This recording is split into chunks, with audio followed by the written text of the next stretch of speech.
errado. Desculpa. Boa tarde para quem não estava aqui quando eu me apresentei. Eu sou a Samara, ativista do MAPA.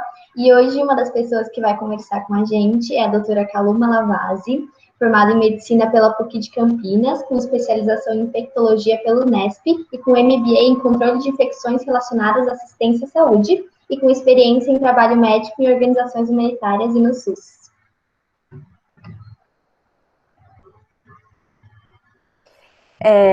Obrigada, Samara.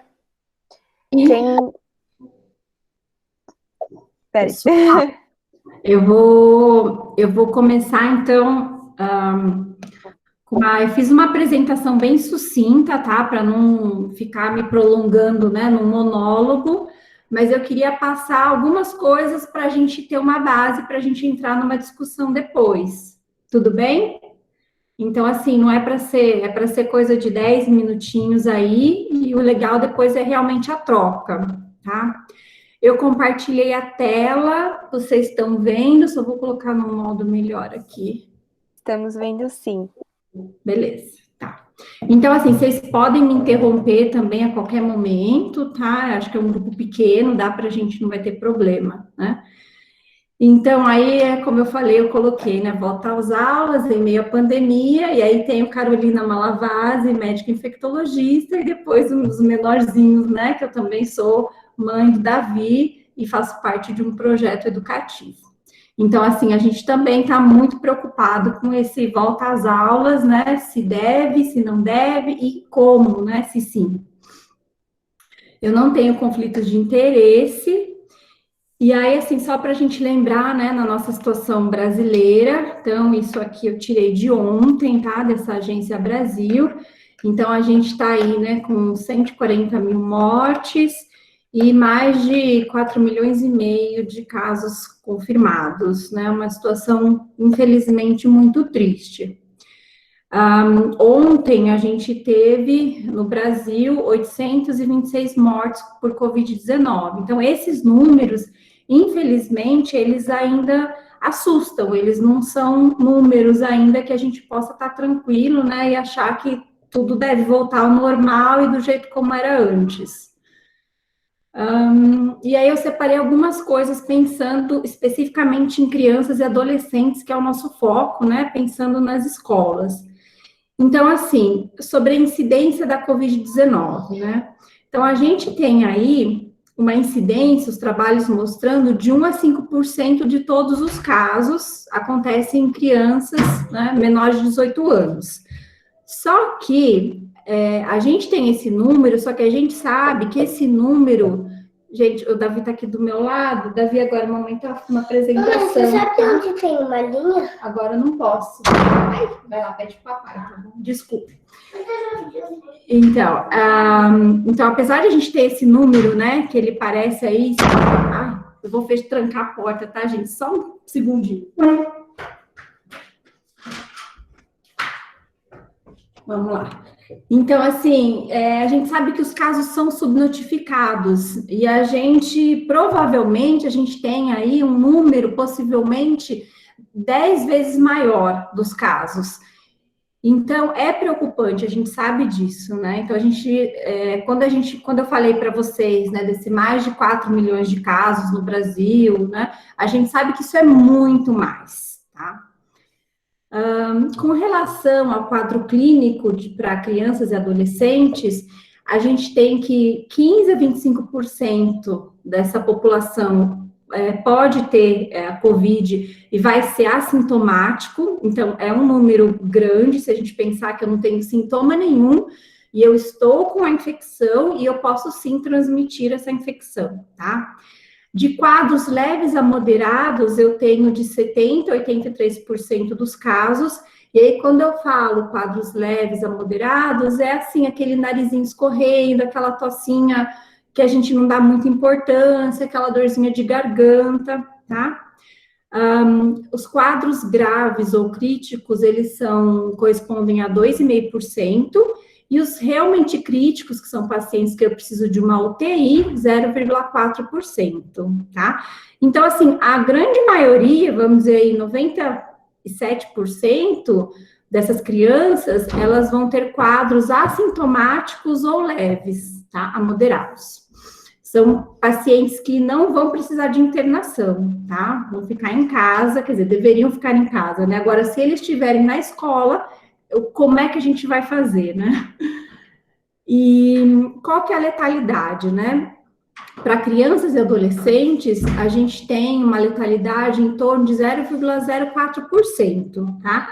Esse não é um número alto, só que a gente, infelizmente, para a gente, né, qualquer morte de uma criança é uma tragédia, mas esse número não é alto comparando com o que a gente tem em adultos e na população idosa e com comorbidades, tá? Se a gente compara, né, a Covid-19 em crianças e adolescentes com adultos, o que a gente tem de dados, né, da ciência? Que as crianças e adolescentes se infectam menos que os adultos, eles têm menor carga viral e, portanto, eles transmitem menos que os adultos, tá?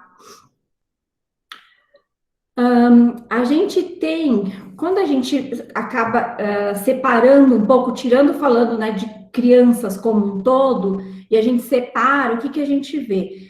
A gente tem as crianças menores com risco maior, então vamos colocar aí crianças menores de 5 anos, porque a imunidade dela não está completamente desenvolvida, principalmente nas crianças menores de 1 ano. Essas estão em maior risco. Quando a gente vê o número de hospitalização de crianças, a gente vê que as menores de 1 ano têm um risco muito maior para hospitalização e para complicação. E a gente tem também crianças com comorbidades, principalmente pneumopatias e doenças autoimunes. E aí, quando a gente fala, né, muita criança tem a asma, bronquite. Então, se eu tenho uma criança com asma e bronquite que não está controlada, isso é um fator de risco para que ela tenha um risco maior para uma complicação, para uma hospitalização e para óbito, tá? Então, assim, quando a criança está controlada, o risco dela é igual a qualquer criança saudável que não tenha nenhuma comorbidade, doença. Mas quando não está controlado, isso sim é um fator de risco. E, assim, o que a gente viu, né, com relação à pandemia, muito também por causa do isolamento social, né, que é o que a gente tem que pensar também, não só na criança estar viva, mas por outro lado, a pandemia trouxe para a gente, para as crianças, né, alimentação inadequada. Então, assim, muitas crianças, principalmente aquelas classe média, famílias que têm condições melhores, mas muito fast food, né, a batata frita e tal. Então, essas crianças, elas estão mais obesas. As crianças, né, de uma classe econômica mais vulnerável, elas, por outro lado, ficaram com risco maior de desnutrição, tá? Aí, junto com isso, a falta de atividade física, porque essas crianças ficaram mais confinadas dentro de casa, né, em poucos espaços, elas não saem tanto como elas saíam antes, não vão para a escola também, né? O tempo de telas aumentou significativamente, então se a gente pega, né, o que preconiza a Sociedade Brasileira de Pediatria, né, que é 1 hora até 5 anos de idade, 2 horas de 5 a 10 anos e de 2 a 3 horas até aí 18 anos, então, infelizmente, a própria escola virtual, né, o ensino à distância, levou esse tempo de aumento de telas. E aí a gente tem, junto com isso, distúrbios de sono, tristeza, ansiedade, depressão, estresse tóxico, pela própria situação que a gente está enfrentando, tanto adultos quanto crianças. Meu amor, eu não posso agora. Agora eu não posso, pede pro seu pai. Tá bom? Você só tem uma linha de na porta, você pode cortar. Eu não posso, meu amor. Agora tudo que você precisar, você pede pro seu pai, tá bom? Mas o papai não pode. Mas deixa no seu agora, então, tá bom? Depois eu tento terminar aqui, eu deixo, tá? Deixa eu contar uma coisa. Amor, eu não posso agora. Olha, porque eu quero cortar. Eu não posso. Depois que eu terminar, tá? Gente, tá? Se eu soubesse que eu fosse ser tão requisitada que hoje eu tinha ido para outro lugar. Vocês me desculpem, mas vamos continuar. A médica e a mãe estão juntas nesse momento aqui. Bom, enfim, falando sobre vacinas, né? Então, assim, a gente vê muito avanço no campo das vacinas, né? O que antes a gente conseguia em 5, 10 anos, hoje a gente está vendo que a gente está conseguindo aí em 1 ano, talvez até menos. Só que a gente sabe que essa vacina, ela não vai chegar para agora, né? Então, a gente está pensando aí, sendo bem otimista, né? Para a grande maioria das pessoas, que ela vai chegar, talvez, aí no meio do ano que vem, abril, maio, junho. Talvez, assim, a gente tenha, né, aprovação de uma vacina até o final do ano, mas pode ser que ela chegue para uma minoria de pessoas no começo do ano, então a gente tem que pensar que até o meio do ano, final do ano que vem, a gente vai ter que lidar com essa situação e a gente vai ter que repensar como é que nós vamos fazer tudo isso. E aí tem um manual da Fiocruz, que foi feito recentemente, né? E aí ele fala sobre algumas medidas para que a gente possa reabrir as escolas. E aí eu peguei algumas informações que eu achei as mais interessantes lá, mas ele tá bem legal para dar uma olhada, ele não tá muito longo, e eu indico para vocês, tá? Então, assim, a primeira coisa que a gente tem que pensar é que, assim, o Brasil, ele não é homogêneo, muito pelo contrário, e aí cada cidade, cada bairro, ela tá, né, tem a sua diversidade local, e a gente vai ter que pensar isso para pensar se essa escola pode abrir ou não, e que jeito que essa escola vai abrir, tá? Então, a gente vai ter que fazer essa análise epidemiológica local, da cidade, como é que tá, né, os casos da Covid, como é que está o hospital, como é que estão os leitos, tudo isso vai ter que ser levado em conta para ser tomada uma decisão. Então, por isso que é muito importante a gente ter essa integração entre educação e saúde, né, que a gente até então não via tanto essa necessidade. E agora a gente vê que não tem como mais a gente caminhar separadamente. Então, assim, ao mesmo tempo que a gente faz, né, que a gente está falando se vai abrir ou se não vai abrir escola, né, o que a gente vê? A gente vê, infelizmente, que a flexibilização do isolamento social no Brasil, ela foi acontecendo um pouco sem critérios adequados, né? Então, a gente vê lugares aí que estão numa situação muito piores, mas estão flexibilizando muito mais que outros que estão até em situação melhor e não estão flexibilizando tanto. Então, infelizmente, a gente acabou não seguindo, né, os critérios da Organização Mundial da Saúde, a gente tem todo um problema do nosso Ministério da Saúde, né, e isso piora as nossas análises para pensar se é o tempo agora ou não dessas escolas abrirem e como abrirem, tá? O que a gente teria que fazer, né? Num ambiente escolar, a gente teria que ter uma capacidade de adoção de procedimentos para casos suspeitos de Covid. Então, assim, é lógico que eu teria que orientar, né, as famílias que se tiver qualquer sintoma da Covid, gripal, né, qualquer nariz escorrendo, subfebril, tossinha, essa criança não poderia ir para a escola, e a gente sabe da dificuldade grande de muitas famílias que não têm com quem deixar, não tem um plano B, né, essas crianças, então isso é um desafio muito grande. A escola teria que identificar essa criança e teria que ter um lugar que eles colocaram aí como área de isolamento, até conseguir contactar essa família e que essa criança seja levada para casa e que procure um serviço de saúde para ser atendida, né?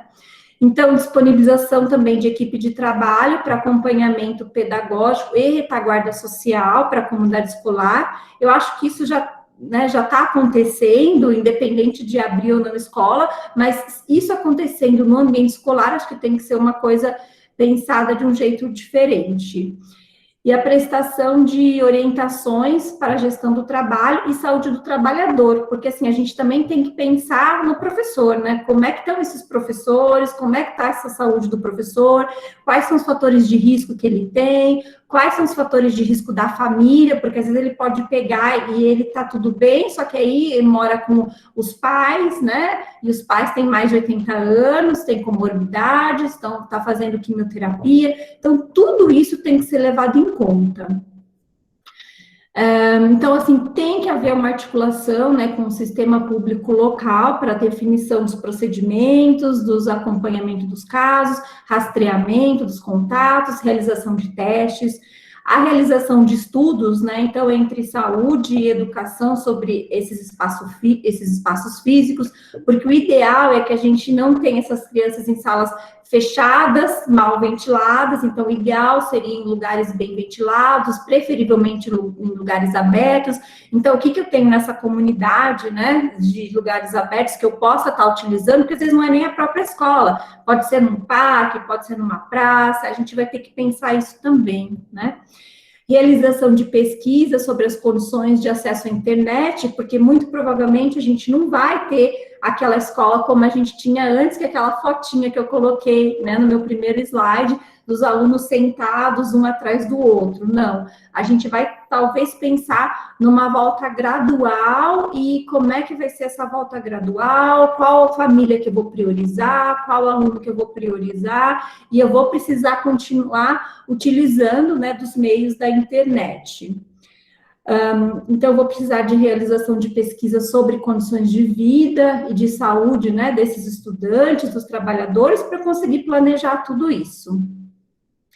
E aí, assim, especificamente, né, o que a gente coloca nesses critérios, né, mínimos para que se possa ter uma reabertura? Eu precisaria de um distanciamento físico entre uma pessoa e outra de 1 a 2 metros, o ideal 2 metros, em todos os espaços físicos da escola. Então, a gente tem que ver, né, que escola que é essa, se eu realmente tenho esse espaço, para quantas crianças, alunos eu vou poder atender com o tamanho da minha escola. O caso de uso de máscaras, então, assim, a gente tem aí a Organização Mundial da Saúde, a Sociedade Brasileira de Pediatria, eles colocam que crianças mais do que 5 anos, ok, o uso de máscara, mas a Sociedade Brasileira de Pediatria coloca que crianças mais de 2 anos já poderiam, talvez, usar a máscara. Crianças menos de 2 anos, a gente sabe que o uso de máscara mais prejudica do que beneficia, porque essas crianças colocam muito a mão na boca, né, por causa da máscara, e aí o risco de contaminação é muito maior. Então, você tem isso, a gente vê a dificuldade das crianças menores em usar as máscaras, e por outro lado, como é que a gente vai fazer? Porque se essas crianças, mesmo as maiores, vão passar, sei lá, 4 horas na escola, então, assim, a máscara de pano, aquela de tecido que a gente usa comumente, ela teria que ser trocada a cada 3 horas, ou então, toda vez que ela estiver suja, molhada. E agora a gente tá entrando numa primavera que, pelo menos aqui em Tapetininga, né, uma semana atrás, estava fazendo 35 graus, muito quente. Então, assim, ela não vai conseguir em 35 graus, 40 graus, ser trocada a cada 3 horas. Provavelmente ela vai ter que ser trocada em menos horas. E aí, como é que vai se dar isso, né? Então, vai ter que levar outra máscara, como é que vão ser guardadas essas máscaras, tudo isso tem que ser pensado, tá? A gente teria que ter os dispensers de álcool gel, né? Em todas as entradas, áreas de circulação, na frente das salas de aula. A gente teria que ver essas escolas, o quanto de pias que ela tem para lavagem das mãos, porque o que acontece? O álcool gel, ele só pode ser usado quando as mãos não estiverem visivelmente sujas, tá? Aí eu posso usar. Só que assim, a gente sabe que dependendo da qualidade do álcool gel, você usa 2, 3, 5 vezes e a mão começa a ficar pegajosa. E quando eu sinto que minha mão tá pegajosa, não adianta eu ficar passando mais álcool gel. Eu tenho que lavar minha mão com água e sabão, para depois poder utilizar novamente o álcool gel. Então, eu tenho que ter pias, né, com água e sabão líquido, né, e com as folhas, né, de papel para eu ter essa secagem garantida em vários pontos da escola. Então, tem que ver também se essas escolas têm essa estrutura e se elas têm recursos para que elas possam melhorar essa estrutura, né. Um problema grande que a gente já sabe que antes da pandemia a gente já tinha, e a Vanessa vai falar melhor do que eu, né? Poucos funcionários para limpeza, e aí nesse momento a gente vai precisar de uma limpeza muito maior. Então, esse documento, ele recomenda a limpeza e a desinfecção das salas de aulas nos períodos de intervalo. Então, imagina, em 4 horas, né, eu vou ter que ter ali alguém, uma equipe de limpeza, para fazer uma limpeza concorrente nessas salas de aula. Eu tenho que ter várias vezes ao dia essas pessoas limpando áreas mais tocadas, como maçaneta de porta, onde a gente mais toca, né? Então, as cadeiras, as carteiras, interruptor de luz e outros lugares aí, tá? Os banheiros são áreas de alto risco, então, portanto, a limpeza desses espaços também tem que ser realizada várias vezes ao dia. Então, é um desafio muito grande, já era antes, imagino agora, tá? E eles recomendam também organizar a entrada dos alunos para não ter aglomeração, então você ter horários diferentes de entrada, e aí a gente também tem que olhar para isso com relação ao transporte público, né? Porque aí não adianta a gente falar para a criança chegar na escola tal hora se não tem transporte público, ou se os pais não podem, né? Os cuidadores não podem levar naquele horário. E aí eles colocam que teria que ter a aferição da temperatura corporal, né?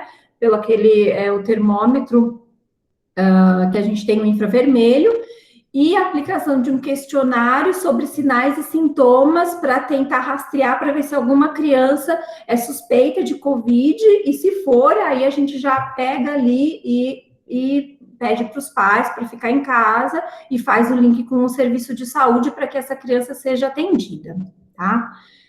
Bom, isso tudo que eu estou te falando é muito bonito, né, no papel, né, que teria que ser desse jeito, mas infelizmente a gente sabe que o que a gente encontra na maioria das vezes, mesmo em escolas particulares, não é isso, né? E aí na nossa realidade, a gente tem aí, né, eu já citei, os nossos dados epidemiológicos, eles não são confiáveis, a gente tem, né, aqui no Brasil, falta de testes, a gente tem uma falta de liderança grande aí, com relação ao Ministério da Saúde, no enfrentamento dessa pandemia. Infelizmente, as informações que vêm, elas muitas vezes mais confundem do que elas ajudam a população, né? A gente tem a flexibilização do isolamento sem critérios adequados, a gente tem uma população escolar no Brasil, né, em torno de 48 milhões de alunos, segundo o INEP, então, assim, uma população muito grande, uma população muito diversa. A gente vai ter que olhar com muito cuidado para cada escola, para cada comunidade. E aí, assim, se a gente pensa, né, que as crianças, a chance de complicar é muito rara, excluindo as crianças menores de 1 ano, né, as crianças menos de 5 anos e as crianças com comorbidades, essas crianças saudáveis, que, entre aspas, poderiam voltar à escola, muitas vezes elas moram com idosos, né?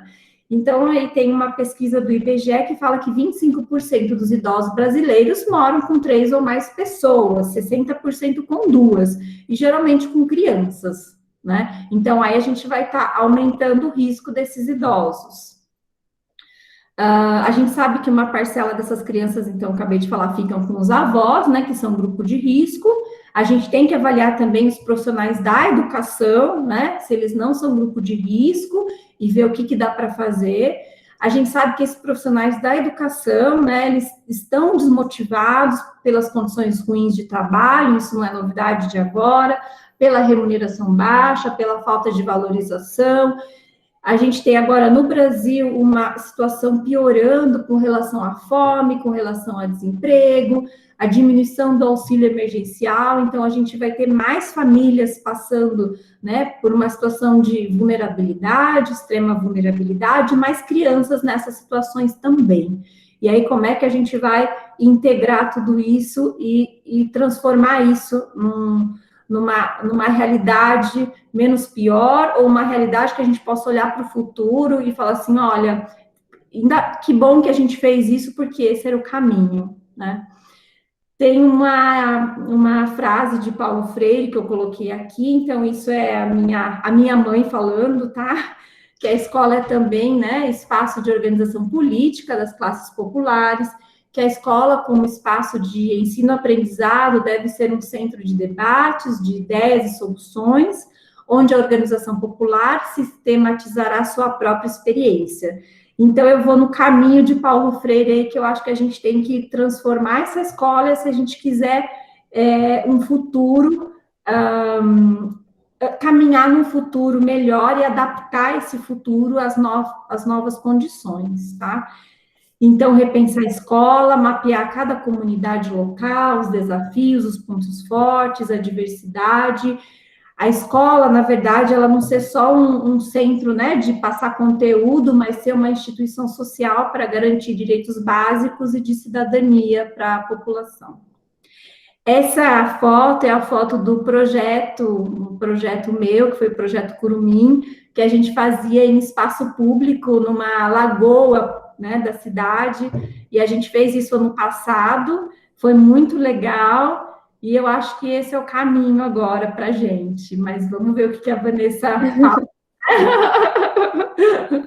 Muito obrigada, doutora Calu. Passei bastante do 10 minutos, né? Eu me empolguei.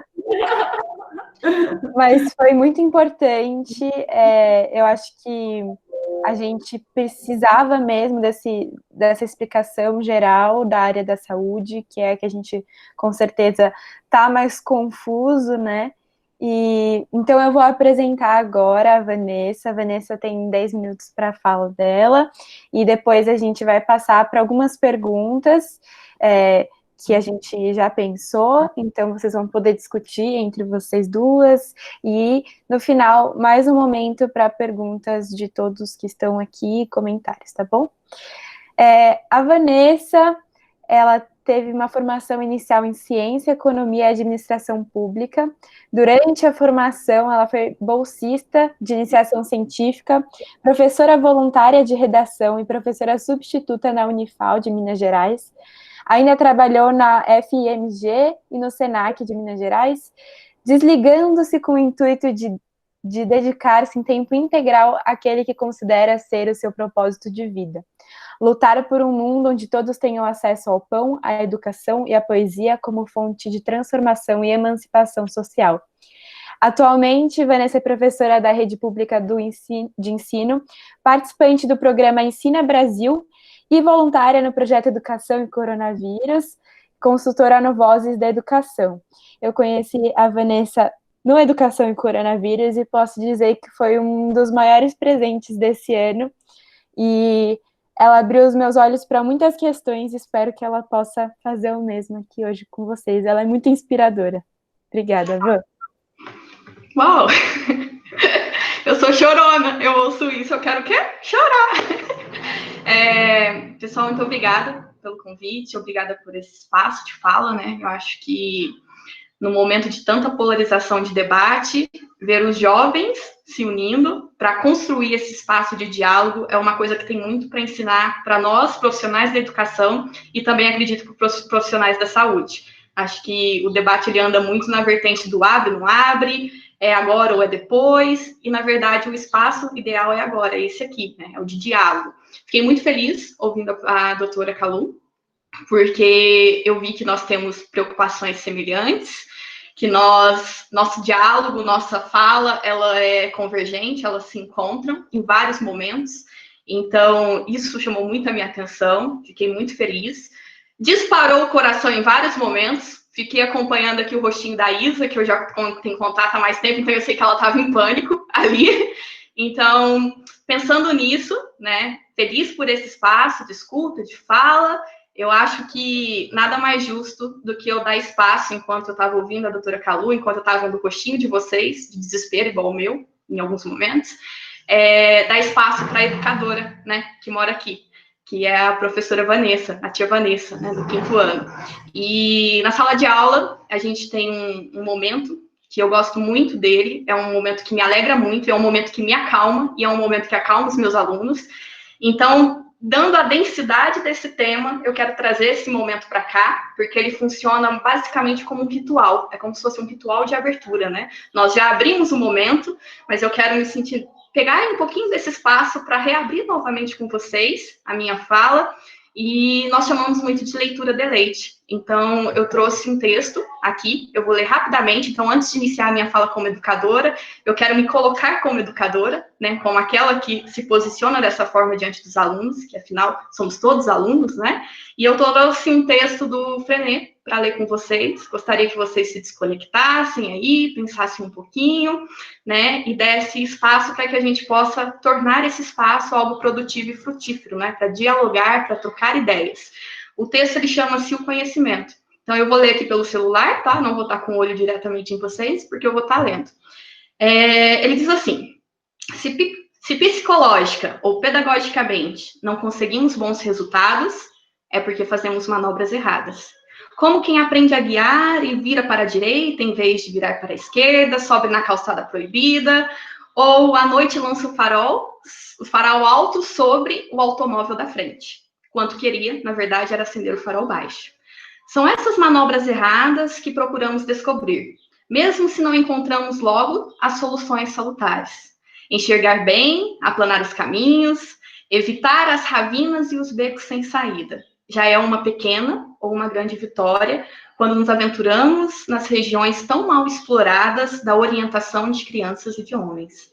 Manobra errada sobre o conhecimento. Ensinaram-nos que é como juntar um grão de areia após o outro, virar uma página depois da outra, colocar uma pedra em cima da outra.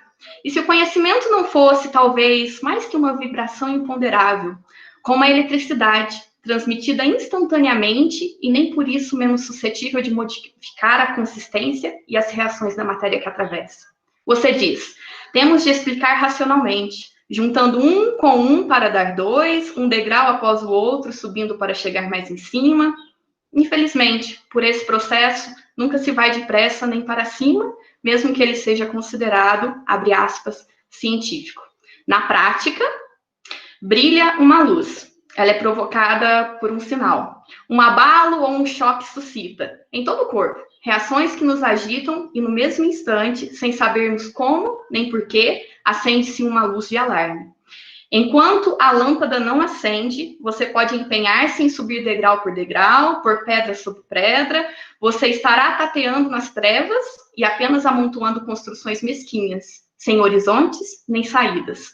A infância não é um saco que temos de encher, mas uma pilha generosamente carregada, cujos fios, cuidadosamente montados, não correm o risco de deixar perder a corrente. Uma rede delicada e potente, amplamente distribuída e que penetra nos recantos mais secretos do organismo para dar-lhes vitalidade e harmonia. Então, ao se conjugarem estas condições ideais, basta uma ligeira pressão para estabelecer o contato. Antes de você começar a explicar, a criança já compreendeu. Se não compreendeu, pelo menos é supérfluo repor pedra por pedra, subir degrau por degrau. Sem dúvida, é melhor voltar a carregar a pilha, verificar, reforçar e ampliar as conexões. A luz, então, brilhará soberana.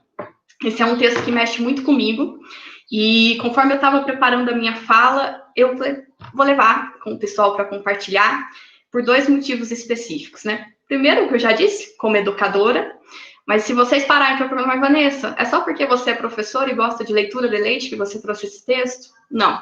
Em educação, a gente fala muito sobre algo pedagogicamente, né? É o que a gente chama de intencionalidade pedagógica. Um texto nunca é só um texto, sempre tem uma intencionalidade pedagógica por trás.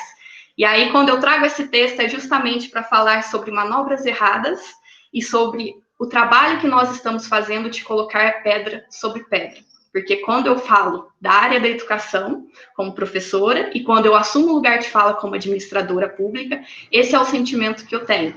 Que a gente em nenhum momento está parando para discutir condições, que a gente não está parando para pensar em uma política pública efetiva, para pensar em condições que realmente façam sentido, né, tanto para a escola pública quanto para a escola privada, tanto para a escola pública referência em INDEB, que geralmente tem mais condições, às vezes tem um suporte diferente, como escolas públicas, como é a que eu atuo, que não tem sequer janela ou ventilador direito.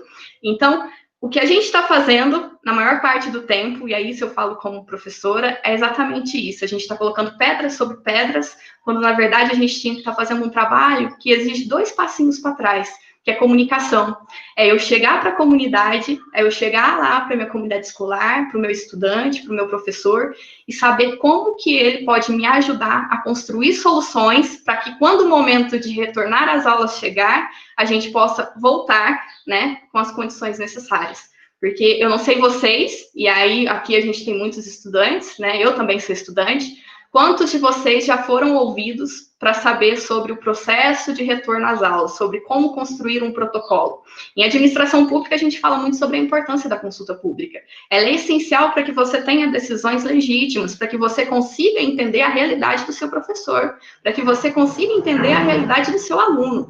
E a partir do momento que essas decisões são tomadas lá na sala do Ministério da Saúde ou do Ministério da Educação, quão descolada ela está da realidade do professor e do estudante, que serão os primeiros a sentirem o impacto da reabertura da escola, né? Então, essa reflexão que eu trago aqui para vocês é muito nesse sentido. É o papel que a gente tem que assumir de diálogo, né? É de ouvir os diferentes pontos, as diferentes perspectivas, seja da educação ou seja da saúde, que a gente acabou de perceber aqui que elas convergem, e seja também aqueles perspectivos, aqueles pontos que são diferentes do que a gente pensa, porque isso acontece muito.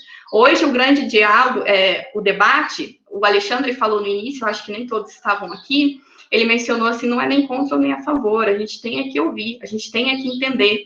Então, eu acho que esse é o nosso papel, acho que o espaço que vocês construíram aqui é exatamente nessa direção.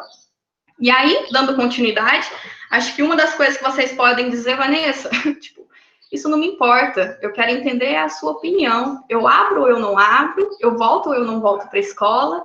O que eu faço, né? O que tem que ser feito, considerando tanto tempo que nós estamos fechados? E aí a fala que eu trago é, a minha opinião não é nem se abre ou se não abre. A minha opinião eu devolvo em forma de pergunta, né? Quando a gente fala sobre reabrir as escolas, a gente está falando sobre quais condições, observando quais critérios, observando qual comunidade, porque a gente está falando de um país com dimensões continentais, né? Então, não dá para pensar em implementar uma única política, isso a doutora trouxe na fala dela, não dá para pensar em algo nacional que atenda tanto a realidade de quem está em São Paulo, quanto a realidade do meu aluno que está lá em Caruaru, né? Então, sempre, quando o debate ele vem muito fechado em 8 ou 80, abre ou não abre, a gente tem que desconfiar. Eu aprendi isso muito na administração pública, né?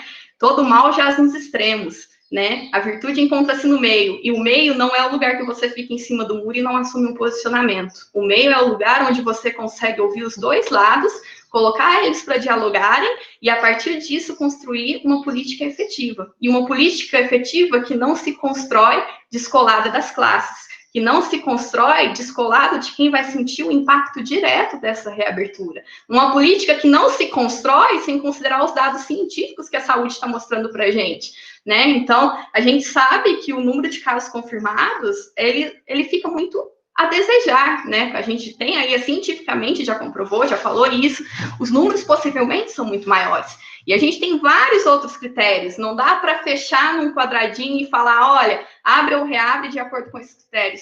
Não, tem muitas outras coisas que a gente tem que considerar.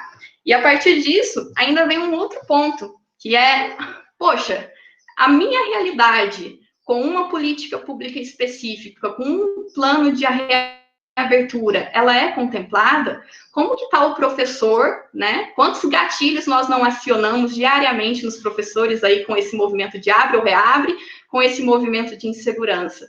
Então, essa é uma perspectiva minha, né, que eu falo, trago como professora, como educadora, e agora entrando numa parte mais prática, eu não trouxe um slide muito bonitinho, não sou muito boa nisso, a minha dupla que dá aula comigo, ela está aqui no chat, ela sabe disso, ela é quem auxilia, mas dentro desse contexto de pandemia, né, de discussões de abre, não abre, de debate polarizado, trabalhando no Vozes, a gente teve a oportunidade de realizar um levantamento, porque o que nós entendemos foi o quê? Está todo mundo indo para os extremos, e a gente acredita que a paleta de cores ela é maior, né? E a gente tem que conhecer essa paleta de cores, só assim a decisão ela pode ser assertiva.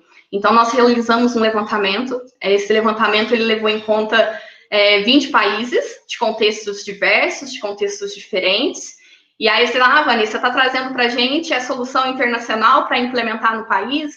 Não. O que eu estou falando, o que a gente está tentando trazer, o que eu estou trazendo como alguém da área da educação, é o seguinte: se alguém foi lá, enfiou o dedo no buraquinho da tomada e levou um choque, por que eu não posso aprender com as práticas que eles implementaram? Por que eu não posso aprender com o erro e com o acerto do outro e, a partir disso, discutir a partir da minha realidade, a partir da realidade do meu professor, né? E a partir desse levantamento, nós encontramos algumas tendências. Essas tendências casam, inclusive, muito com o que a doutora Calu trouxe, né? Então, são 6 tendências grandes, e aí a gente pode ir compartilhando com a realidade do Brasil, né? Vocês vão refletindo aí.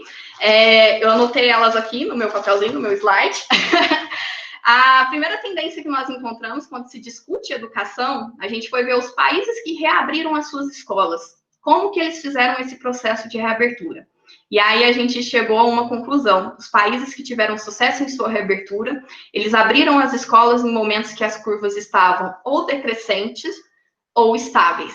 E aí estáveis não é platô Brasil, 800 casos por dia, né? É estável mesmo, é quando já passou daquela margem altíssima e começou a descer. Então, esse é um ponto em comum. Então, por exemplo, a África do Sul abriu o país em um momento que a curva estava ascendente. Deu ruim. Então, assim, esse é um dos fatores que nós encontramos, que a OMS tem observado, que todas essas instituições têm ressaltado bastante.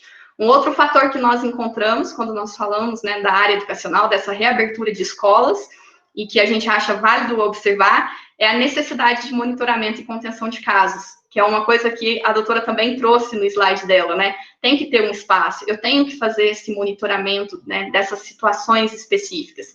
E quando eu falo do Brasil, se vocês forem pesquisar, eu não sei se vocês já tiveram essa oportunidade de olhar os planos de reabertura dos estados e dos municípios de vocês, se a gente tiver 20% dos planos que tem medidas claras e específicas sobre como fazer contenção de casos, é muito.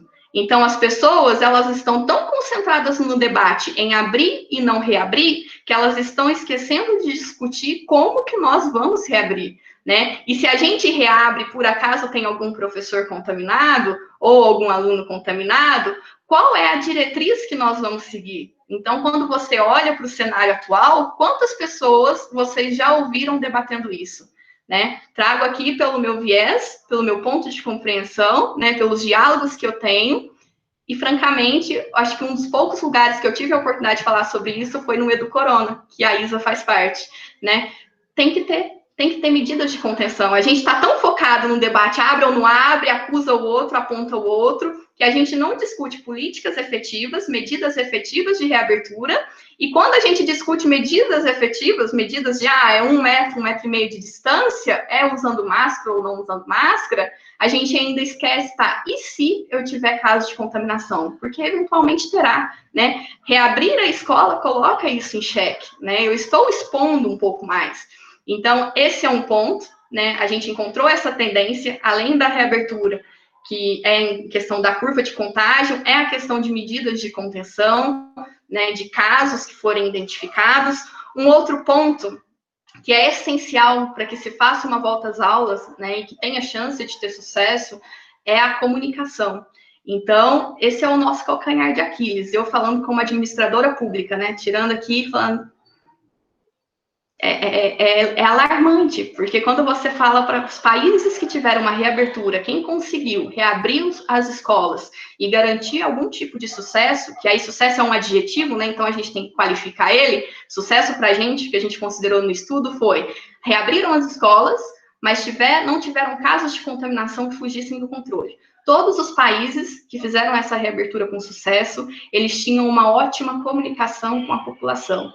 Então, eles comunicavam o passo a passo, eles conseguiam abrir espaço de escuta e de diálogo com a comunidade, eles conseguiam deixar claro as diretrizes que deveriam ser adotadas pelas escolas e pelos gestores.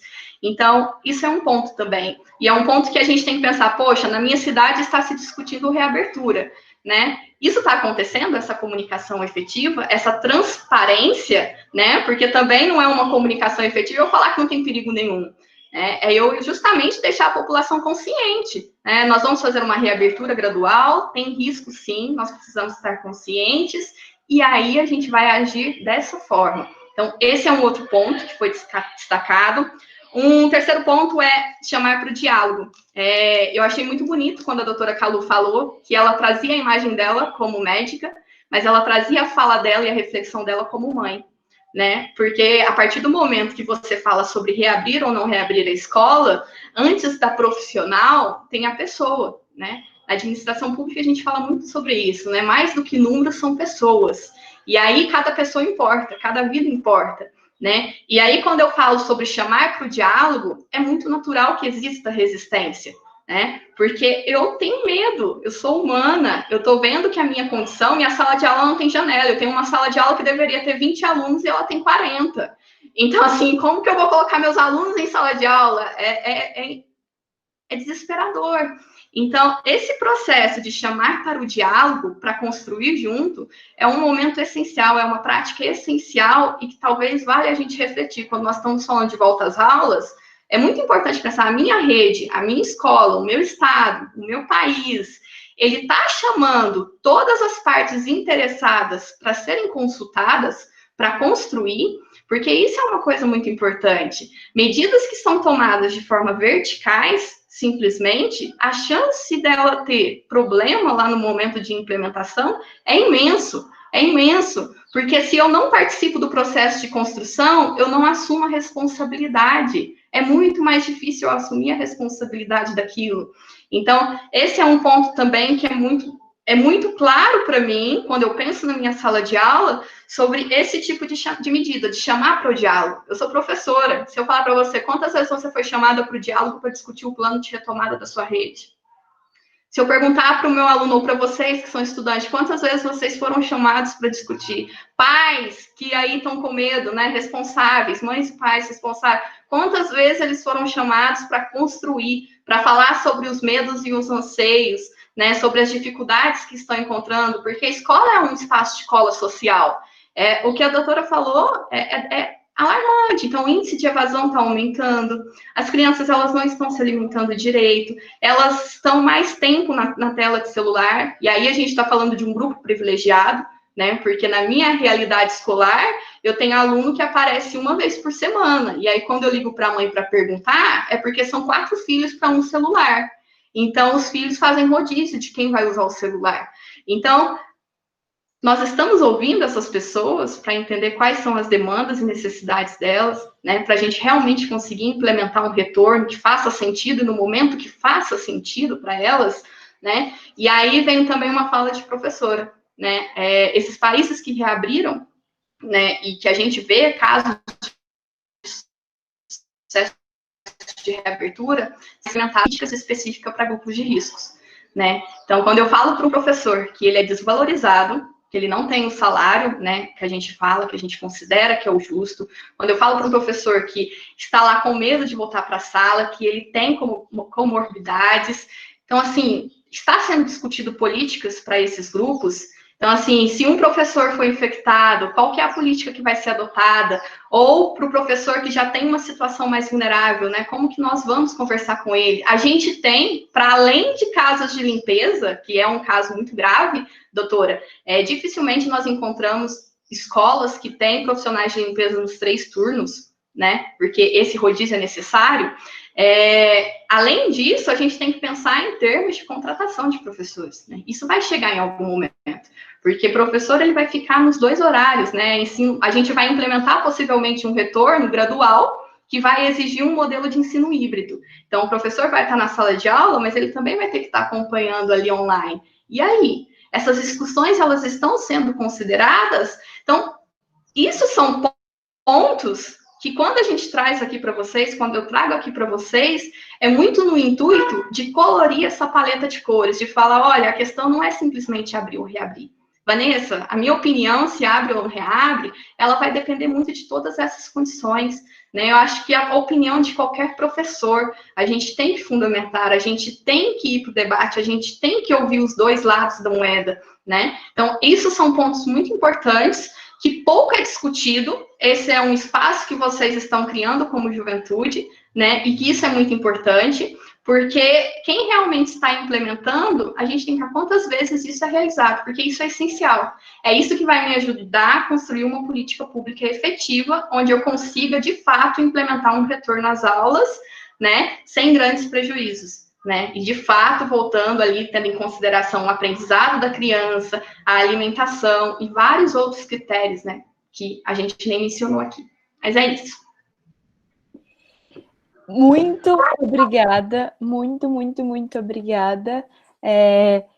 A gente conversando aqui, a gente percebeu que várias das perguntas que a gente tinha já foram contempladas, então a gente quer mudar a dinâmica agora no meio. Quem quiser fazer uma pergunta, microfones abertos, e porque vamos manter esse nível de riqueza que a Vanessa e a doutora Calu já trouxeram. Eu acho que a gente tem gente de fora do mapa aqui, tem gente de dentro, eu acho que tem muitas perspectivas que a gente pode começar colocando na roda. Então, microfones abertos. Se alguém tiver uma pergunta, já pode mandar. Se não, eu vou começar. Tá, eu vou começar.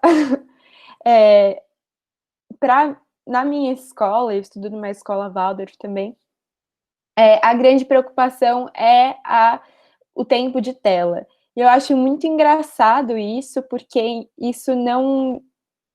Em nenhum momento eles refletem sobre o privilégio que é poder ter uma tela, e que ela, em algum momento, é o elemento mais essencial que a gente está tendo, e que enfim, é o nosso único meio de comunicação, e quanto ela é necessária, né?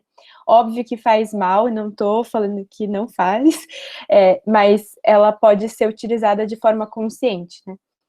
E eu queria perguntar para aquelas pessoas que não têm tela, não têm internet, maioria da rede pública, é um ano perdido para essas pessoas? O que a gente vai fazer para que elas não percam tudo isso?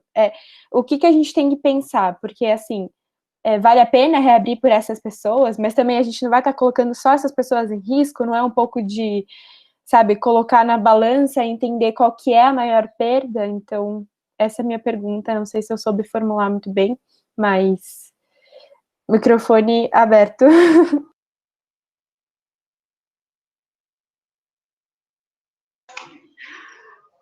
Doutora Calu travou, eu acho? Não. Eu posso começar, doutora Calu? Pode começar, Vanessa. Ótimo. Essa pergunta ela é muito interessante, Isa. Eu acho que é um país, é o que eu mencionei, é um país de dimensões continentais, né, que tem vários estratos aí da sociedade, né, alguns com mais privilégios, bem mais privilégios do que outros. E aí eu falo de um lugar, de um público, de uma comunidade que eu estou lecionando que não tem esses privilégios, né? E aí vou trazer a minha reflexão a partir de uma coisa que a doutora Calu já trouxe, né, sobre considerar critérios epidemiológicos. A gente tem no Uruguai, por exemplo, quando a gente fala de reabertura, eu acho que as pessoas, elas pensam muito sobre reabertura para todo mundo. Então, é assim, ou eu abro para todo mundo ou não abro para ninguém. A gente sabe que esse é um tipo de debate, né? Mas, por exemplo, o Uruguai, ele implementou uma estratégia de abertura que, a meu ver, tem sido um caminho possível, né? Lá eles consideraram, vamos começar a abertura por escolas rurais, que já estão com a Covid controlada, que já não tem um índice de transmissão alto, que são pessoas que geralmente têm menos acesso aos meios de comunicação, à internet, aos computadores, e essas crianças, elas não ficam sem um aprendizado. Então, foi uma das estratégias adotadas lá. Primeiro, a gente olha critérios epidemiológicos, a gente olha o público que tem menos acesso a esses recursos tecnológicos, né? E a gente começa a reabertura por eles, colocando esse grupo em bolhas, fazendo essa reabertura considerando uma clusterização. Então, eu vou considerar, um grupo vai alguns dias essa semana, outro grupo vai outros dias, ou eu tenho que diminuir a quantidade de alunos. É uma reabertura voluntária. Então, isso para mim é um tipo de estratégia, né, que eu considero que, às vezes, quando a gente está só no debate se abre ou não reabre, a gente deixa de compreender, né, a gente deixa de enxergar que também existem essas possibilidades. Hoje, por exemplo, eu não consigo atingir 30% dos meus alunos. E isso, para um professor, é muito doloroso, porque eu não sei se os meus alunos, quando eu atinjo, eu tenho um retorno muito grande de tipo, professora, quando vai chegar a merenda da escola? Então, assim, como que eu vou cobrar aprendizado desse meu aluno, se o que está faltando para ele é o essencial, né? E a escola, ela tem essa função, nessa cola social, que é o que eu mencionei anteriormente. Então, é a questão de nutrição, é a questão violência. Os índices de violência, eles possivelmente vão aumentar imensamente, porque as crianças, a escola, o professor, a gestão escolar, tem esse papel de fazer esses mapeamentos também, né? A gente é uma sociedade, entre aspas, doente, né? Então, infelizmente, a escola ela acaba assumindo esse papel também. Então, assim, tudo isso tem que entrar. A minha escola, a minha comunidade, se eu vou falar, não reabre. Se eu for considerar simplesmente critérios de abrir ou não reabrir, né, tirar a questão de distanciamento social, isolamento social, os meus alunos, eles não têm acesso à internet. Então, eles estão lá sem um aprendizado, boa parte está sem um aprendizado. Mas também eu tenho uma preocupação do outro lado. Se eu simplesmente falo, vamos voltar, mas não implemento políticas específicas, falando, vamos voltar pelo grupo que não tem acesso à internet, e simplesmente coloco 20, 30, 25 alunos na minha sala, eu sei que a chance de dar errado é imensa. É imensa. Se eu for considerar que a minha sala não tem ventilação, colocar os meus alunos para usar máscara, a chance deles quererem tirar a máscara por conta do calor é imensa. Em Israel, a gente teve um caso notório aí, ó. As autoridades, por falta de comunicação e alinhamento, elas acabaram falando, não, 2 horinhas a mais, 2 horinhas a menos de máscara, não tem problema, então vamos liberar. Deu um boom de casos. Então, tudo isso são preocupações latentes que nós temos dentro da área da educação. Então, vamos lá, o professor não quer voltar. Não é isso. A gente tem preocupações. O professor está trabalhando 2, 3 vezes mais. Falo por mim, falo para meus colegas que estão aqui também. Nós estamos trabalhando muito. Mas tem essa preocupação. E aí, medidas como as que foram implementadas por Uruguai, uma estratégia específica, voltando pelas comunidades mais vulneráveis, que têm menos acesso, né? Talvez seja um caminho, né? E aí não é uma resposta pronta, não dá para falar que isso funciona para todas. Não, talvez funcione para São Paulo, talvez não funcione para Caruaru, talvez funcione para uma cidadezinha lá do interior, onde grande parte da população vive numa área com densidade demográfica menor, né? Mas não funciona para grandes centros. Então, é um tema muito, muito amplo, né? Oi, Vanessa. Eu concordo completamente com o que você falou, eu estou na mesma linha também. Eu acho que a gente tem que pensar aí nos grupos mais vulneráveis, né? E ver cada comunidade a sua realidade. Não dá para a gente colocar todo mundo junto. A gente tem que pensar cada escola e aí a gente tem que reivindicar os recursos, né? Que cada escola vai precisar para isso. Tô junto aí. O grande problema é esse, né? Porque quando a gente monopoliza simplesmente o debate, a gente deixa ele numa situação muito dialética, né? Ou esquerda ou direita, ou 880, a gente não consegue ver todas essas nuances e possibilidades, que é um ponto que nós temos o dever e a obrigação de também refletir, né? Querendo ou não, os alunos, a escola não é só um lugar onde você vai lá depositar conhecimento. A escola tem outras funções, né? E aí a gente tem que pensar também sobre todas essas perspectivas. E ficar nos extremos acaba inviabilizando isso. Obrigada. Eu acho que esclareceu bastante, assim. Principalmente porque eu acho que falta um pouco ouvir essa realidade, que não é a minha, e que eu tenho que me esforçar para conhecer, assim. Eu vejo muitos alunos que acham que estão perdendo um ano de comemoração na escola, sabe? Que estão no último ano. E não é isso, assim, você não está perdendo. Não é você que está perdendo, são todos os alunos que estão perdendo. Não está acontecendo só com você, está acontecendo com o Brasil, está acontecendo com o mundo. Então, a gente tem que levar essas perspectivas e essas realidades. Obrigada de coração. Quem quiser falar, pode ligar o microfone e perguntar para as nossas especialistas. Oi, gente. Bom, primeiramente, eu queria apresentar mais ou menos o panorama que eu vejo dentro da minha casa, né? Minha mãe é pedagoga também da rede pública de ensino, na prefeitura de Itapevi. E, assim, essa mesmo, uma perspectiva muito parecida com o que a Vanessa vive. Então, é aquela coisa de WhatsApp a todo tempo, e pai de aluno, e a comunicação muito difícil, e toda semana a gente faz aquela planilha com contato, sem contato, e aquela coisa toda. E eu fico, assim, olhando para aquilo e falo, mãe, eu não vejo uma solução nisso, sabe? Como que você vai fazer? E ela, não, vamos fazer desse jeito, vamos fazer daquele outro jeito e tal, aquela coisa maluca, né? E a minha pergunta é muito relacionada com essa pergunta que a Isa fez, mas um pouco mais profunda, né? Eu vejo muito quando as pessoas falam sobre volta às aulas, um dos discursos que eu vejo e vi mais de uma vez é que o Brasil vai pagar a conta desse ano sem aula e que esse vai ser um prejuízo muito grande para o nosso país, de estar reabrindo outros órgãos e as escolas não. E eu queria escutar um pouco de vocês, o que vocês acham disso, qual é a opinião de vocês sobre isso, se essa perca de conteúdo realmente vai trazer muitas deficiências para o nosso país, tanto economicamente como, enfim, quanto nesse panorama da educação mesmo. Enfim, só quero escutar vocês sobre isso. Eu não sei, falando por mim, eu não sei se eu concordo. Eu acho que eu estou mais para não concordar do que concordar, mas eu realmente não tenho opinião formada sobre isso. Posso começar agora, Vanessa? Vou falar como mãe, tá? Então, eu vejo o momento que a gente está passando como um momento de reflexão. E eu acho que, assim, é um momento que a gente está revendo tantas coisas, né? Que a gente parou, né? Porque a gente teve que se isolar e parar com toda a correria, né? Que a gente estava antes. E a gente parou e um momento assim, o que importa agora? Então, eu acho que tem muito aprendizado com isso. Eu não acredito só no aprendizado do livro. Eu acredito que o aprendizado, ele não se faz só dentro das salas de aula. Eu acredito que ele se faz na família, na comunidade e também na escola.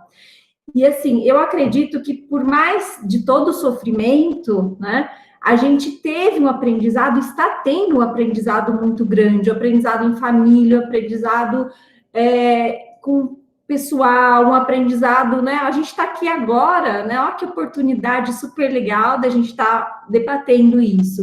Então, assim, eu vejo muitos aprendizados, eu não vejo só aquele aprendizado dentro da sala de aula e dentro do livro. Eu acho que é esse o momento da gente repensar que esses aprendizados, eles também são importantes. E como é que a gente integra, né, esse tipo de aprendizado no aprendizado do livro?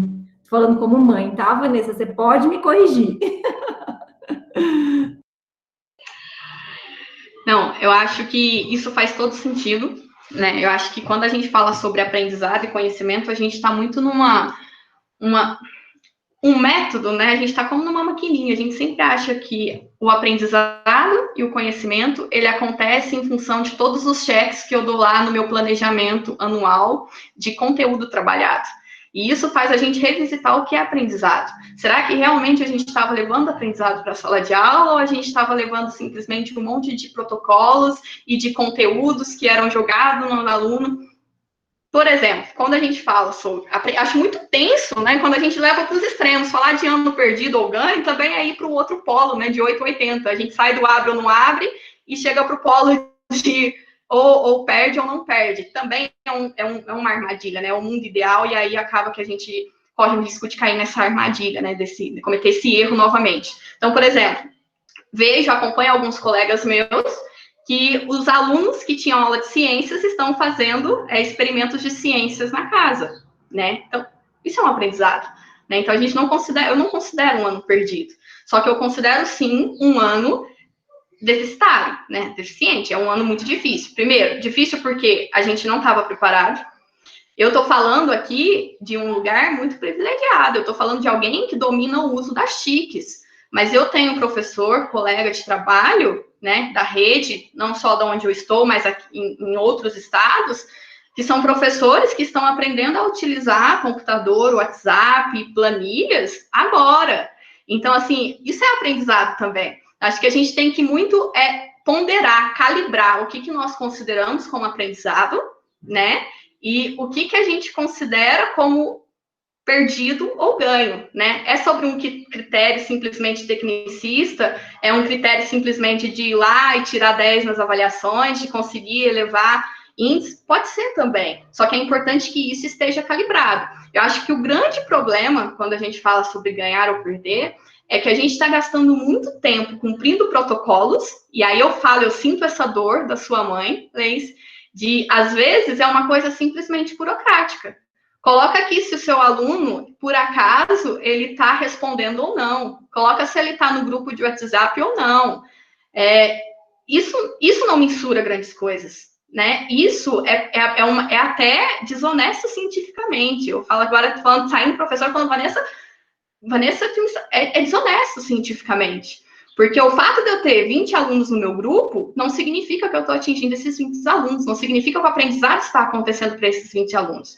Mas, da mesma forma, esse aluno não estar no grupo não significa que ele não está tendo outros tipos de aprendizado. Eu acho que aprendizado a gente tem que desvincular dessa ideia de que ele acontece só na escola, que é o que a doutora Calu falou, mas também existe um tipo de aprendizado, e para além do aprendizado, que ele depende da escola, né? E aí, a minha grande preocupação não é se a escola abre ou não abre. A minha grande preocupação é a inversão de prioridades que a gente está tendo na sociedade. Porque a parte que a gente fala, eu não vou reabrir as escolas porque eu não quero colocar os meus alunos em risco, os estudantes em riscos.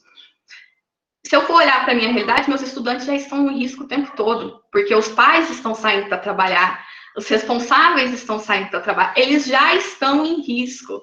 Eu ligo meus alunos estão brincando na rua, porque a família está tendo que trabalhar para colocar o sustento dentro de casa, porque não conseguiu o auxílio, ou porque perdeu o emprego. Então, a gente tem que calibrar tudo isso antes de considerar essas questões muito taxativas, né, de perder ou ganhar, de tá certo ou tá errado. É sempre um polo, né? Você sempre tem os dois lados, e esses dois lados é muito importante de ser considerado. Eu, particularmente, não acho um ano perdido. Eu consegui identificar com o Zoom, por exemplo, é um aluno, né? E para mim não é só um aluno, não é um número, né? É uma pessoa. E foi com a pandemia que eu consegui identificar o porquê que do meu aluno está no 5º ano e ele ainda não está alfabetizado. Eu descobri um trauma que ele tinha. Se eu tivesse dentro da sala de aula com ele, talvez eu nunca conseguiria descobrir esse trauma dele para ter a chance de trabalhar, né? Mas ele estando também ausente de mim da sala de aula, é muito difícil eu conseguir trabalhar a alfabetização com ele, porque era um caminho mais fácil dentro da sala de aula. Então, assim, eu me preocupo muito com essas questões taxativas e com esses extremos que as pessoas tendem a caminhar em tudo, na política, na religião e agora, né, na educação e na saúde também, que virou o alvo, o ponto da vez. Não sei se eu fui clara, fui? Foi sim, muito obrigada. Eu queria saber, pensando nos ministérios, né, da saúde e da educação, tiveram muitas idas e vindas, né, dentro dessa pandemia, enfim. E acho que a gente pôde observar muito de fora como eles lidaram com isso, mas eu queria saber quem está de dentro, como que foi? Como que esses ministérios e ministros lidaram com isso? Se teve um amparo para vocês, né, para quem está dentro, para quem é profissional da educação e da saúde? Minha pergunta é meio essa. Invertemos agora, doutora Calu. Podemos? Posso ir? Ótimo, perfeito. Eu acho que o primeiro ponto é a gente, assim, nitidamente, assim como o cargo de presidente é a referência que nós temos, né, quando se olha para um país, comunicação, exemplo de comunicação e transparência, quando a gente fala de Ministério da Educação, de Ministério da Saúde, das áreas da educação e da saúde, de qualquer outra área, os ministros, eles são as grandes referências. Só que isso impacta, tá? Indiretamente ou diretamente impacta, né? Um dos pontos que eu trouxe para vocês, que é um fator que influencia muito no sucesso do processo de reabertura ou não reabertura das escolas, é a comunicação do governo. E aí, isso, nitidamente, a gente parece um país desgovernado, né? Quando você olha, é o nosso calcanhar de Aquiles. Para mim, é nitidamente o nosso calcanhar de Aquiles. Só que tem as esferas, né, Sofia? Tipo, eu tenho a esfera federal, eu tenho a esfera estadual, tem a esfera municipal, tem a esfera, né? E aí a gente vai diminuindo para essas microesferas.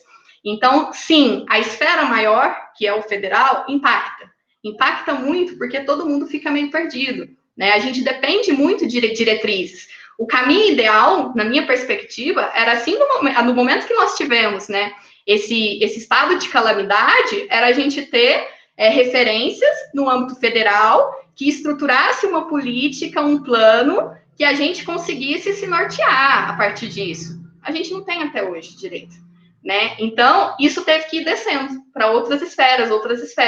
O grande problema é que o foco maior são esses, né, os ministros da educação e da saúde, mas tem também o de camadas que vão diminuindo, né, como uma cebola. Cada camada que você tira, você encontra essas outras referências, que precisam estar alinhadas. Então, talvez eu não tenha um Ministério da Educação funcionando, mas eu tenho um governo do Estado, com uma Secretaria de Educação Estadual, que ela consegue fazer esse acompanhamento mais de perto e começar a implementar políticas. Só que com relação aos outros, acho que tem uma fala ali, Vanessa, eu perdi o foco.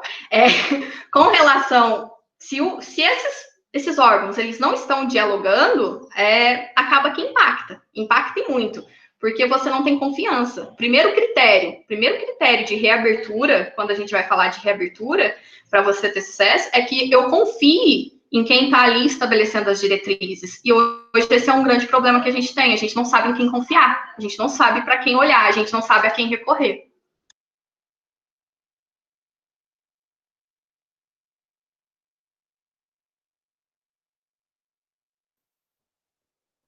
Terminou, Vanessa? Então, eu acho que aconteceu no Ministério da Educação, também aconteceu com o Ministério da Saúde, né? Então, infelizmente, a gente teve aí, eu até citei, né, na minha apresentação, a gente, até agora, né, a gente está com o Ministério da Saúde, que a gente não tem pessoas confiáveis tecnicamente lá, né? Então, a gente teve, assim, protocolos do Ministério da Saúde inacreditáveis, porque sempre quando a gente recebia os protocolos do Ministério da Saúde, né, todo mundo confiava. Então, assim, tinha as referências, tinha, né, baseados nos estudos, nas opiniões dos especialistas do país, num grupo que debatia e tal. Então, assim, a gente sempre pegava aquele documento, assim, com carinho, né, com todo respeito. E aí, quando a gente viu, né, nesses últimos protocolos aí, as referências, né, desse documento, era de cair a cabeça no chão, porque a gente tinha fontes, assim, de jornais que não eram, né, não tinham credibilidade, estudos que já tinham sido tirados do ar pelo próprio autor, porque não eram estudos, né, de qualidade boa. Então, assim, aí ficou todo mundo perdido, né, com uma doença nova, que ninguém tinha também muita experiência com o manejo, e aí o que aconteceu? Cada um fez o que quis, da melhor forma, né, da menos pior, vamos dizer, possível. E aí você tem um governo, infelizmente, indo contra, né, as diretrizes aí da ciência, falando, né, para tomar cloroquina, falando, vocês sabem disso. Então, extremamente complicado. E aí dependeu muito da esfera estadual e municipal, só que a gente sabe que tem a pressão também, por mais que tenham pessoas nessas esferas, né, estaduais e na municipal, que queiram fazer de outro jeito, tem a pressão muito grande de cima para que as coisas sejam feitas do jeito que eles estão ditando, né? Então, tá uma situação muito complicada, uma situação de muita falta de credibilidade e uma situação que a gente não consegue coordenar e integrar os profissionais. o sistema ele é engessado, né, doutora Calu? Falo pela educação e falo, acho que pela saúde também, ele é muito engessado. Fazer essas manobras e tentar implementar alguma coisa diferente, geralmente tem que ter algumas validações de outras instâncias. E aí, quando você tem instâncias superiores que estão totalmente descoordenadas, você não consegue implementar nada que seja muito efetivo. E aí, o custo disso a gente sente o quê? É lá na sala de aula, é lá no dia a dia do professor e do aluno. A gente não consegue, simplesmente não consegue, né? Fica engessado. E aí tem uma outra variável que eu gostaria de trazer agora, que é o custo político, né? O custo político de você implementar ou se posicionar com relação a algumas coisas. Quando a gente fala com relação a municípios, a gente está em um ano de eleição aí. Então, a gente sabe o quão difícil né, para esses municípios, às vezes, se posicionarem. Tem um custo político. E aí depende muito do seu alinhamento com aquilo que você acredita. Né? Se você realmente não está alinhado, se tem outras coisas que são prioridades para você, acaba que a gente vai postergando. E aí a gente vai, no meu município eu não vou implementar nenhuma política, ou eu não vou estabelecer nenhum protocolo, e aí eu não estou falando em política de retorno, eu estou falando de política de merenda escolar, eu estou falando de acesso à internet. Pela primeira vez no país, a gente está discutindo a importância do acesso à internet para professores e estudantes. Isso nunca antes foi feito. Então, pela primeira vez, a gente está entendendo a importância, porque isso era uma coisa de privilégio. Agora a gente está começando a entender que lá no interior, do interior, precisa ter, é importante, no século XXI, faz parte dos processos, né? E aí tudo isso tem que ser repensado. Tudo isso tem que ser repensado de fato.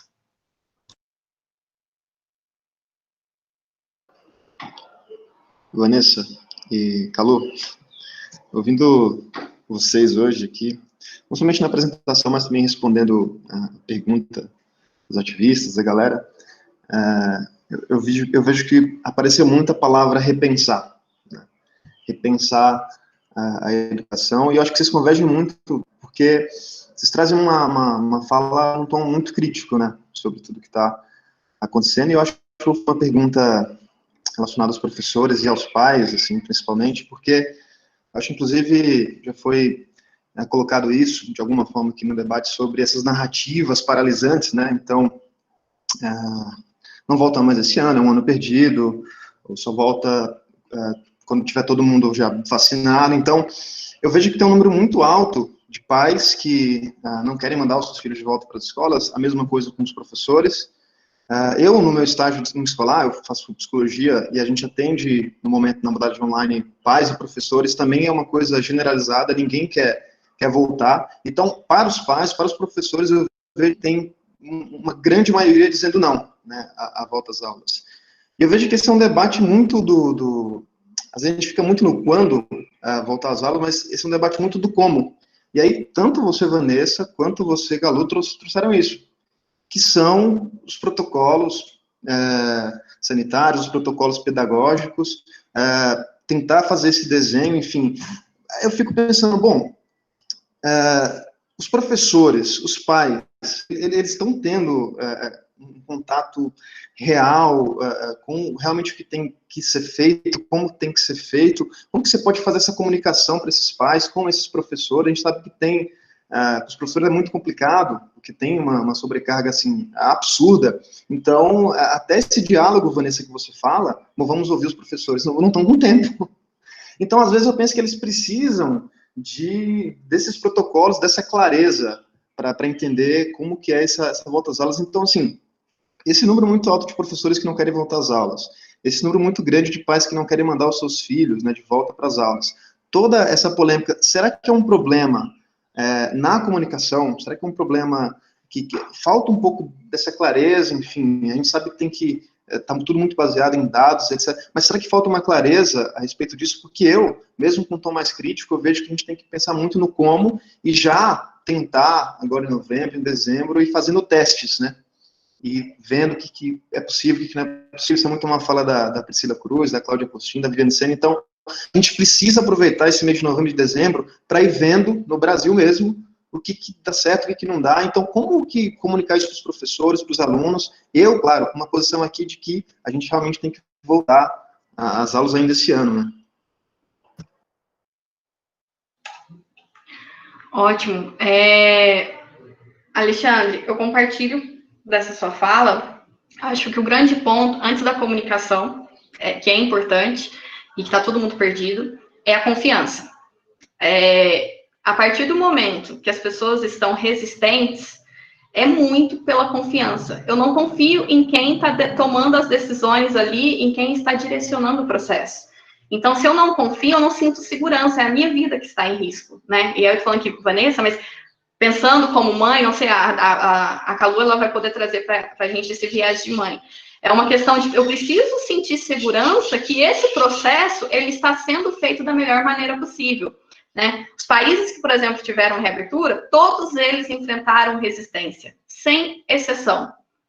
E é natural, todo mundo está com medo, né? A questão é, essa resistência, ela era fruto do medo, mas à medida que o processo de reabertura foi acontecendo, o governo, ele tinha controle, né? As instâncias, elas conseguiam se comunicar claramente com a sociedade. A gente tem casos de governos que abriam lives semanais para tirar a dúvida das pessoas, as dúvidas dos pais. Então, dúvidas básicas, sabe? Então, tudo isso é processo de construção de diálogo, e é uma cultura, um histórico que nós não temos.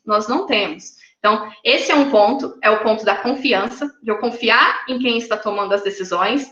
Resistência, ela aconteceu em todos os lugares, porque é natural, a gente está com medo, né? A questão é, a partir da resistência, eu estou trazendo essas pessoas para comunicar, ou eu estou trazendo elas para construir, ou eu simplesmente estou impondo? Eu acho que isso é um ponto muito claro e muito importante também, né? Tudo que é muito impositivo, às vezes não compreende a realidade do professor, né? Se você falar para mim, Vanessa, coloca 10 alunos na sua sala, se eles vierem falar comigo, eu vou falar assim, olha, 10 alunos eu consigo, se a gente for para 15, minha sala não ventila, aumenta os riscos.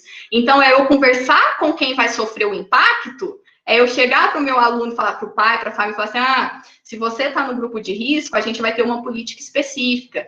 Se você, cartilhas, são coisas práticas que podem ser feitas para diminuir esse risco e esse medo, né? Então, isso é um ponto claro, resistência natural, não é uma decisão fácil, né? É um tema polêmico, em algum momento a gente vai ter que falar sobre isso. Eu acho que o grande problema, e eu sinto, e eu acho que você também, Alexandre, é que a gente está muito no âmbito do debate do abre ou do não abre, e a gente não está discutindo as condições. A gente está perdendo muito tempo debatendo ideias e a gente não traz para o plano de ação. A gente não consegue. Professor, por exemplo, quando você tem espaço, professor está sobrecarregado, de fato, eu estou muito sobrecarregada.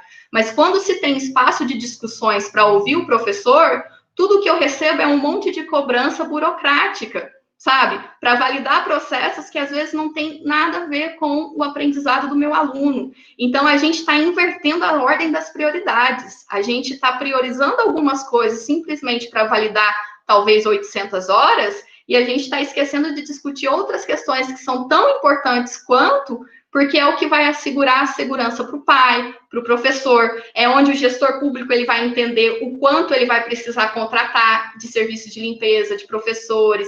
Então, assim, a gente está ficando no campo das ideias, a gente não está conseguindo fazer oxigenar o debate e a gente está perdendo com isso, né? A gente está perdendo muito porque a gente está indo o quê? 3, 4 meses já de escolas fechadas e o debate pouco avançou. Agora que a gente está começando a avançar de fato. E aí, quando falo de debate avançar, não é de abrir ou reabrir, não. É de trocar ideias, é de trazer aqui para o campo do plano de ação.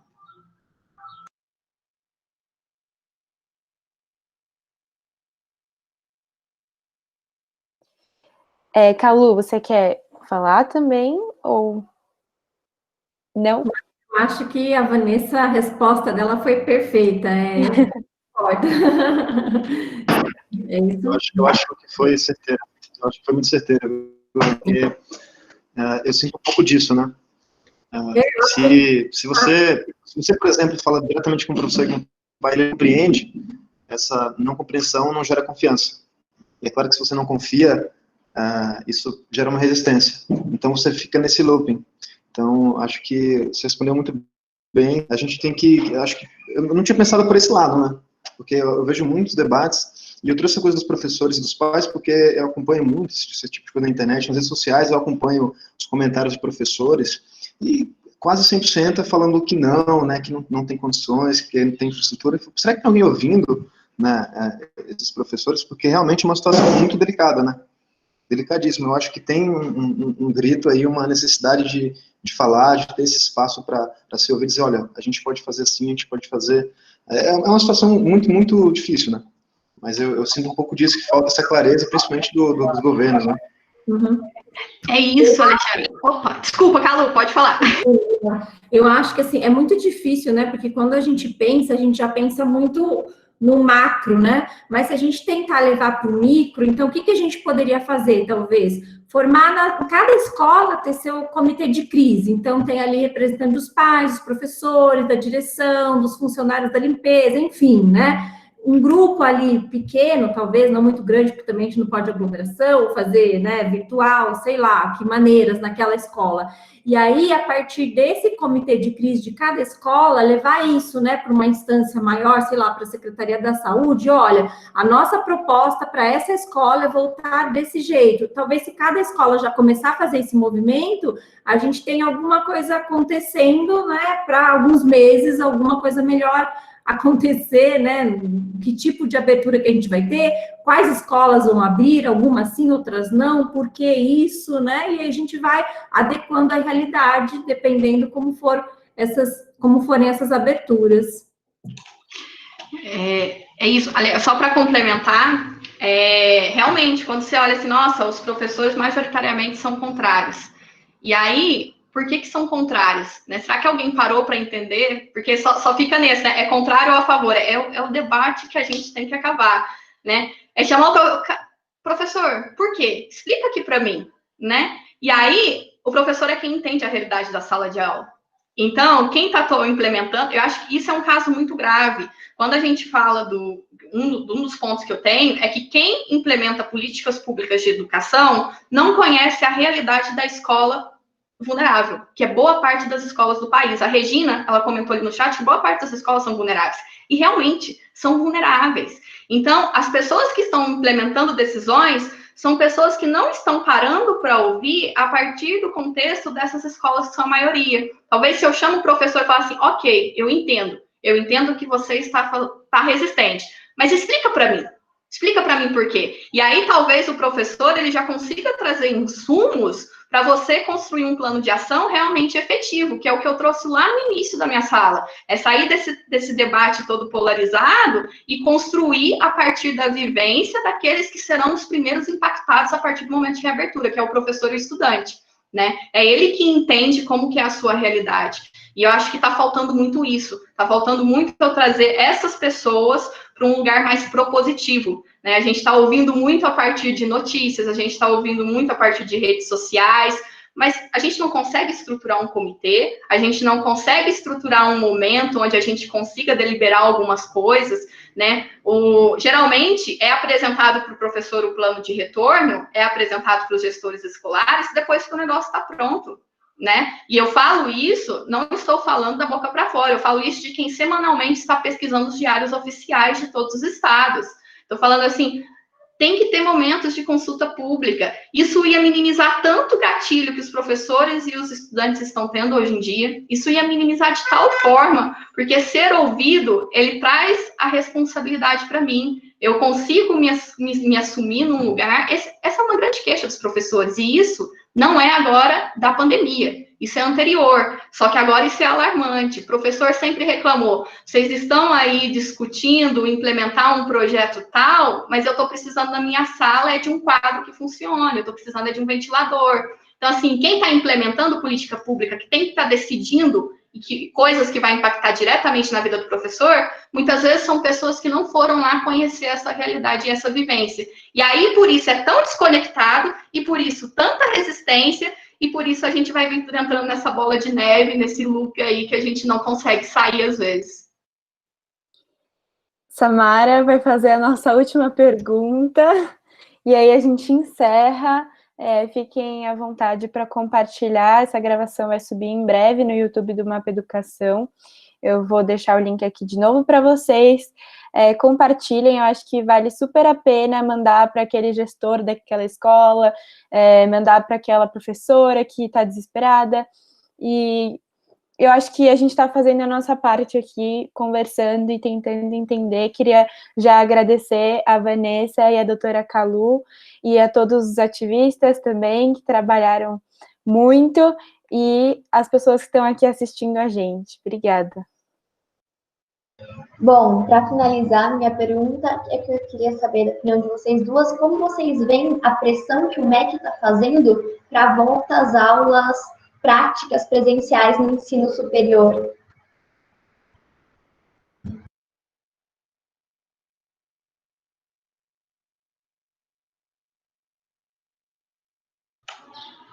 Olha, uma das coisas que eu aprendi, tá, em sala de aula, é que tudo bem não ter respostas a todo momento.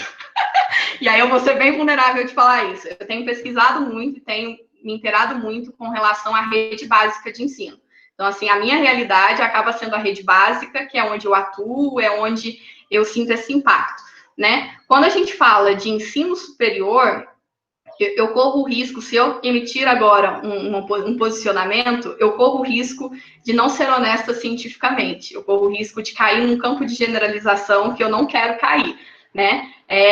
Mas eu gostaria de ouvir a doutora Kalu, se ela tem alguma contribuição, e de vocês mesmo, né? Também trazer isso para a gente, acho que é um momento de diálogo.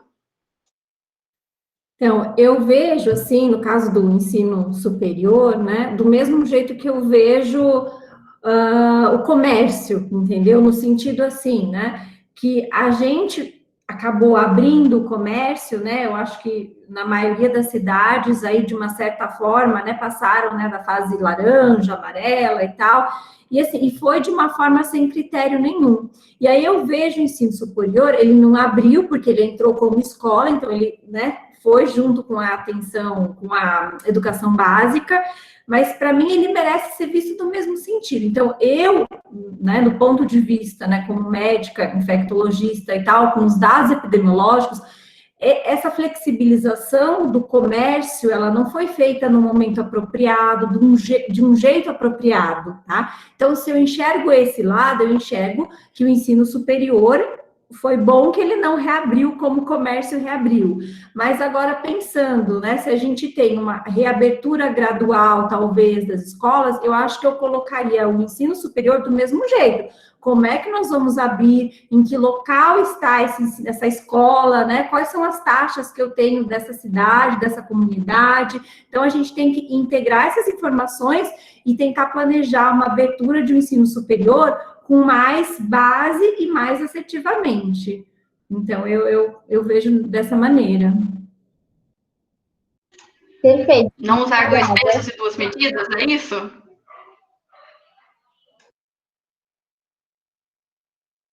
O que você falou, Vano? Não, só perguntando para a doutora Kalu, não utilizar dois pesos e duas medidas, né? Seria isso. Então, eu estou falando de educação da mesma forma, eu estou falando de mesmo risco, eu estou falando de mesma situação, então não há por que implementar outro tipo de política. Seria mais ou menos nessa linha, né?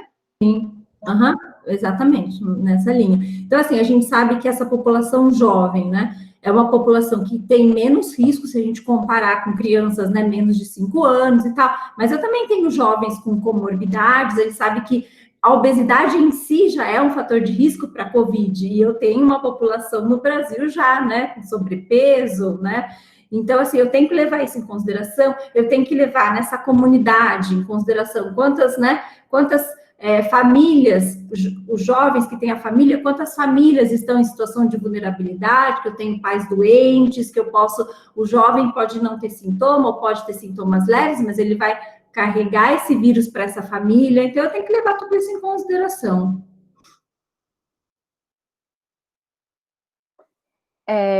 Acho que a pergunta foi mais do que respondida, e fica então acho que esse pedido para que a gente discuta mais, converse mais, e a nossa preocupação com esse tema, e acho que isso surgiu desde o comecinho, quando a gente estava planejando, era como não tornar esse debate polarizado. E eu acho que aqui a gente conseguiu, de uma forma muito bonita, agregar nesse debate. Então, obrigada, Vanessa. Obrigada, doutora Kalu. obrigada por estar aqui hoje e compartilhem esse vídeo que vai subir no canal do Mapa, porque eu acho que ele tem um valor muito grande, assim. É isso, gente. Muito obrigada, gostei muito, viu? Olha, muito obrigada. Muito feliz, doutora Calu, tinha essa curiosidade de saber esse olhar da área da saúde. Muito feliz, eu acredito que a juventude é onde está aí o poder transformador, né, o motor, né, que vai fazer girar essa roda. E só para não perder o hábito, eu acho que quero finalizar com uma frase que tem mexido muito comigo nesse final desse período, né, de quarentena. É um poema do Tiago de Mello, e que ele finaliza assim: faz escuro, mas eu canto, porque amanhã vai chegar. Então, que a gente não perca a esperança, né, no amanhã. Obrigada, pessoal. Obrigada pelo convite. Obrigada, eu adorei participar, eu acho que foi muito enriquecedor, aprendi muito com vocês, e gostaria muito de voltar, não só como palestrante, né, mas também como aluna, somente aluna. Muito obrigada.